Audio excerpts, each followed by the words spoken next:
Hi everybody and welcome back to Lost Genre Reddit Stories. This post is from the subreddit Am I the A-hole and it's by user EquivalentFront1488. Am I the a-hole for blanking my ex-fiancé? I, male 44, have been with my wife for 14 years, married for 10. Before we got together, I was engaged to another woman and the relationship ended badly. My ex-fiancé cheated while she was away on holidays with her girlfriends and then broke the engagement off in a pretty crappy way a few months before the wedding. I was single for about 3 years after that before I met my now wife. My wife knows I was engaged before we met, although I haven't really told her anything about the relationship outside of saying that we met at work and split up because my ex cheated. I didn't think the details were important. I also haven't been in contact with my ex-fiancé other than exchanging a few emails in the year after breaking up. Anyway, this is where crap gets weird. Last week, I was out with my wife at a bar in the city on date night and ran into my ex. I was chatting with my wife while sitting at the bar and heard a woman say my name. When I turned around, my ex-fiancé was standing there and my brain froze when I saw her. My wife shook her hand and introduced herself, then asked how we knew each other, and I replied, we used to work together. My ex-fiancé laughed and replied that there was a bit more to it than that. I shrugged and said there wasn't really. She looked pretty hurt but said goodnight and left us alone after that. After she was gone, I explained who she was to my wife and we went back to date night, but the vibe was kind of ruined. Yesterday, I got a text from my ex-fiancé calling me an a-hole for the way I'd introduced her to my wife. She'd gotten my number from a mutual friend, and I had no idea who she was at first since I didn't have her in my contacts. I showed the text to my wife and she agreed that it was kind of rude. This is dredging up a lot of old feelings that I really didn't want to have brought up again, and I don't feel like I owe my ex-fiancé anything outside of the basic courtesy I'd give any former acquaintance. Am I the a-hole here? No, Obi, you're not the a-hole and just ignore her text. I'd block her. Honestly, you haven't seen this person in years. If I'm doing the math right, 17 years since you broke up with her. And what was she expecting? You to present her like, hey, yeah, this is my ex-fiancé, I was about to marry her till she cheated on me. Like, she wants the whole truth? That's it. She's a cheater. She sucks. But you just introduced her the way she really was. An afterthought. Somebody you'd forgotten about. Someone that's irrelevant to your life. If this person wants to start up a drama by getting your number and calling you an a-hole, you know what? Let her stew in it. Don't let her live rent-free in your head and just block her. You owe her nothing and she deserves nothing from you. Again, not the a-hole. And what do you guys think? Let me know in the comment section, and now let's move on to the community comments. According to Who 2021 says, not the a-hole. If my cheating ex came up to my table trying to act like an acquaintance, I would have been like, what the F do you want? But I'm very blunt at times. Also, the cheating was very horrible. Why do you, as the person who was cheated on, need to be nice to protect the feelings of the cheater? People can say, oh well, that means you aren't over it and need help. That's not true. You can be over it but not want their presence. I loved the way you handled it. AZ Dark Knight says, not the a-hole. In the words of Gautier, she was someone that you used to know. You don't owe her anything. Bippity Boppity Nope says, not the a-hole. I'm petty. I'd write back, sorry, I didn't think to say, this is the woman who decided to hop on random penis before we got married, so I broke up with her for being a moral-less a-hole. I was trying to save you the explanation of being a crappy person in public. My bad. Next time, I promise I will loudly introduce you as the floozy I almost married before you couldn't keep your legs closed, but thankfully didn't give me a disease as a parting present. And Opie responds, I probably would have done that 14 years ago. She broke off our engagement with a text message while she was still overseas with her friends, and I was pretty messed up over it at the time. Seeing her again was just weird and awkward and gave me the ick. And OKTry857 says, not the a-hole. You weren't rude to her at all. It would have been very rude to introduce her to your wife as your ex-fiancé in my opinion.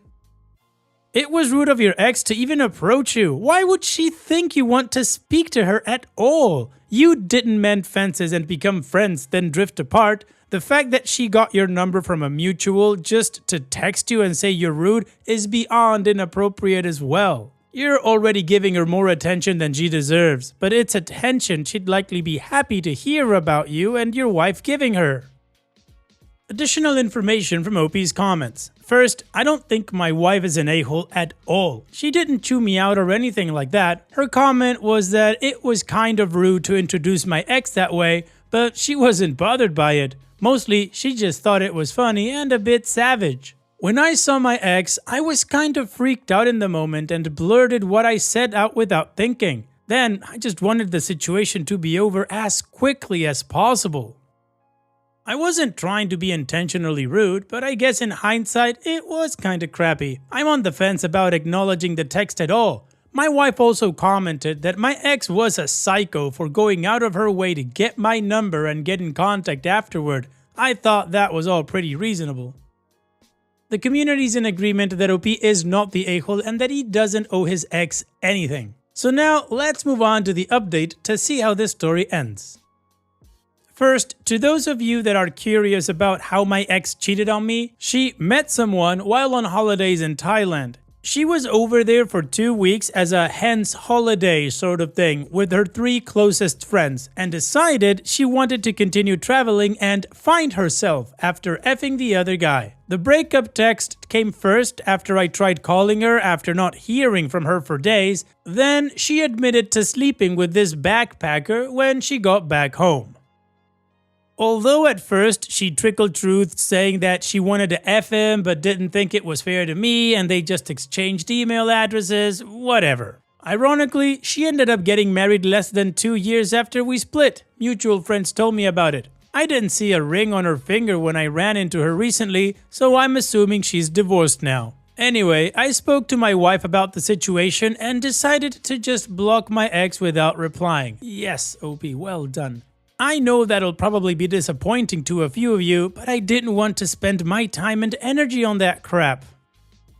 I also had words with the mutual friend who gave my number to my ex-fiancée. She was very apologetic and we're okay, we worked it out. My ex lied to her, I won't go into specifics, and as I said, my friend was extremely apologetic about sharing my number.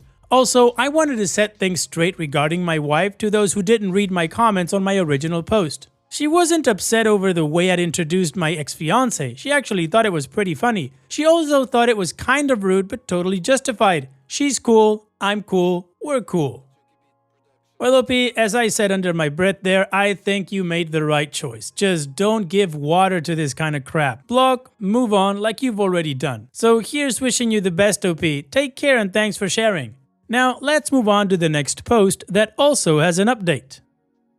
This post is from the subreddit Am I the A-hole and it's by user Lace4151. Am I the a-hole for laughing when she suggested my husband groomed me? I, 30, have been with my husband, 40, for 6 years, and we've been married for 2. Recently, we got a new coworker, let's call her Sarah, who seems really keen on helping others. During lunch one day, Sarah and I were talking about relationships and she asked about my marriage. I told her how long we've been together and she got this serious look on her face. She said something like, "You know, that age difference is a bit concerning. Are you sure he didn't groom you?" I was completely caught off guard. My husband and I have a perfectly healthy relationship and honestly, I intentionally sought out someone older because I like the stability and experience that comes with it. The idea of him grooming me just seemed so absurd that I couldn't help it. I burst out laughing. I didn't intend to be rude, but it was just so ridiculous to me. Sarah mumbled something I didn't care to hear and left the conversation soon after. I thought it was over, but later I found out that she's been talking behind my back, telling the other coworkers that I was rude for laughing at her and that she was just trying to help. But what really got me was that she's been telling people to avoid my creepy husband at an upcoming work party, as if he's some kind of predator. Now, I'm starting to feel a bit guilty for how I reacted, but also kind of furious that she's bad-mouthing my husband, who's she's never even met. So, am I the a-hole for laughing when she suggested my husband groomed me? No, OP, you're not. She could be concerned or she could have an idea of what your relationship is like, but the fact is, she doesn't know anything about you guys. So your reaction was just instinct. You found it funny, you laughed. That should have been the end of it. Now, Zara is going around the office telling people to avoid your creepy husband. She knows nothing about him. You need to nip this in the bud. Go to HR and tell them what's going on. This is not proper for a workplace. And also, Sarah needs to get a life. What do you guys think? Let me know in the comment section, and now let's check out the community comments. Pimp2324 says, you should complain to HR about her accusations and slander against your husband. And OP responds, it's really the calling him creepy that makes me upset. I'm her boss, so I could fire her myself if I wanted, but I know that would look like I'm just petty. Tall Outside 6418 says, I think you're being way too nonchalant about all this. If you have an HR department worth of crap, her behavior will warrant being written up and spoken with at the very least. If your HR department is weak, take matters into your own hands. Call her into your office. Say, Sarah, the other day, without any evidence whatsoever, you implied that my husband had groomed me like he was some sort of sexual predator. I laughed at the time because it was a ridiculous notion and a ridiculous thing to say to me. But I want to be clear here. My personal life is none of your business, and it's inappropriate for you to give your unwanted opinions on it to me. Likewise, if I hear from anyone else that you're talking about my personal life to our colleagues at work, I will fire you. Now, who have you told that my husband was creepy? Let's get the air cleared out right now. Then, you bring all the people whom she told that to into your office and make it clear to everyone involved that this is the kind of toxic rumor mongering that destroys a healthy work environment. Lay down your expectations for professional behavior. Don't just continue to shrug this one off or second guess yourself because you burst out laughing for something outrageous that Sarah said to you. Atlas el Perro says, quote, but what really got me was that she's been telling people to avoid my creepy husband at an upcoming work party as if he's some kind of predator, end quote. I would go to HR. She should mind her own business, and bad-mouthing your husband to your co-workers can actually harm your career. And OP responds, I could fire her myself just over this, but wouldn't that look like I was accepting what she said? Alright, well the community agrees that OP is not the a-hole and that she should take action. Actually, that commenter that gave her that whole speech, I thought that was perfect. So now, let's move on to the update to see how this story ends. After my last post, things got worse with Sarah. She wouldn't stop making comments about my relationship, always bringing up how concerning the age difference was, or making vague comments about grooming and power dynamics. At first, people politely listened, but after a while, she repeated it so often that people started to get annoyed. Even those who didn't know the full story could tell she was going overboard. As basically everyone suggested, I decided to email HR to address the situation, but I made it clear that I didn't want her to get in trouble, just wanted to resolve things and move on. HR was, well, HR, and they begrudgingly set up an informal meeting with both of us present. During the meeting, I explained how her comments were bothering me and that I felt they were inappropriate. Sarah's defense was odd. She started by saying she was just looking out for me and couldn't stand by and watch something bad happen. But then she got defensive, saying things like, you just don't know what it's like to be manipulated, and I've seen situations like this go bad. She was basically implying that she was some kind of expert on relationships like mine, without actually knowing anything about it. At first, I thought maybe she had experienced something like this and felt some sympathy, but honestly, I hate making assumptions about people's past, and due to her constant talking, I assumed it would have come out if it actually was the case. At that point, I asked her, Sarah, how old do you think I am? She looked a bit confused and hesitated before saying, like 24, 25? Which made no sense because I clearly looked my age. I had to hold back my laughter again.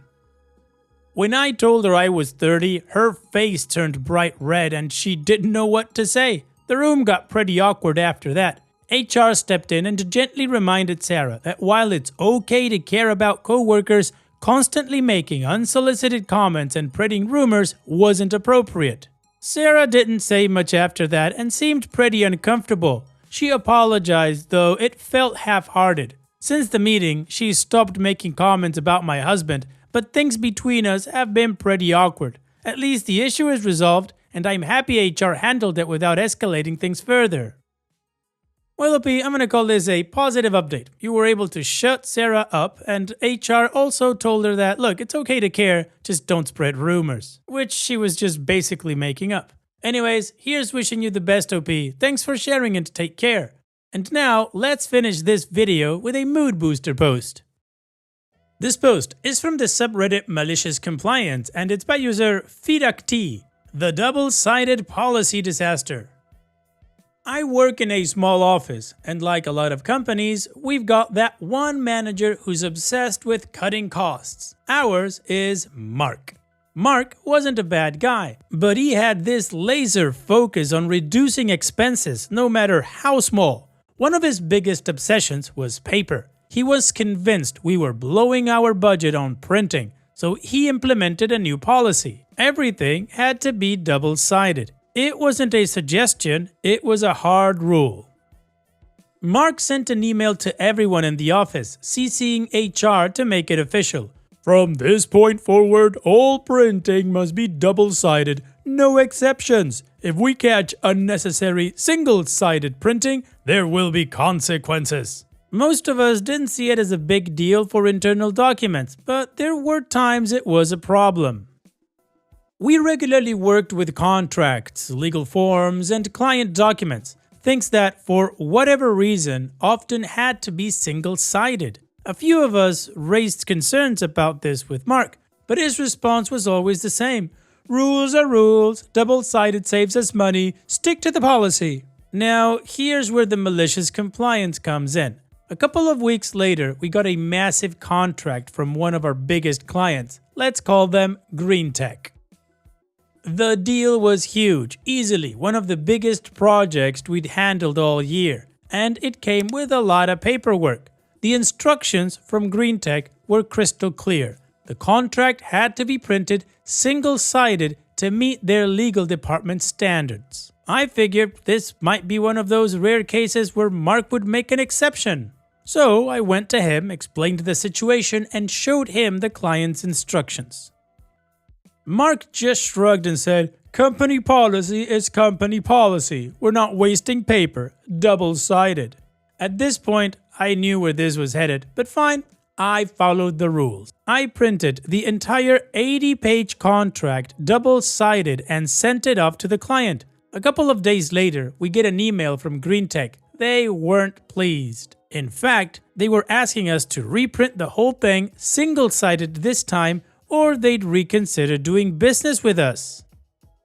When I showed the email to Mark, his face turned red. He had no choice but to backtrack and scramble to fix the mess. We ended up having to reprint the entire contract correctly and rush ship it to Green Tech overnight, which ended up costing us more in fees than the printing savings Mark had been so focused on. The best part? After that fiasco, Mark quietly rolled back the "no exceptions" rule for double-sided printing, and we were all allowed to use our judgment on a case-by-case basis. Funny how a little compliance with bad policies can show why they don't work in practice. Well, Mark got exactly what he wanted and the cost of what he wanted. He wanted double-sided, he got double-sided. Then the threat of losing a client made him understand what an idiot he was, and he backtracked. Good for him. Thanks for sharing, OP. And that's it for today's video. Thank you so much for taking the time to watch it. Now, if you've gotten to this point in the video, I assume that you like these stories that I'm reading out. So here are a couple more that you might enjoy. And if you don't have any time to watch another story right now, save it for later. And also, don't forget to hit that subscribe button.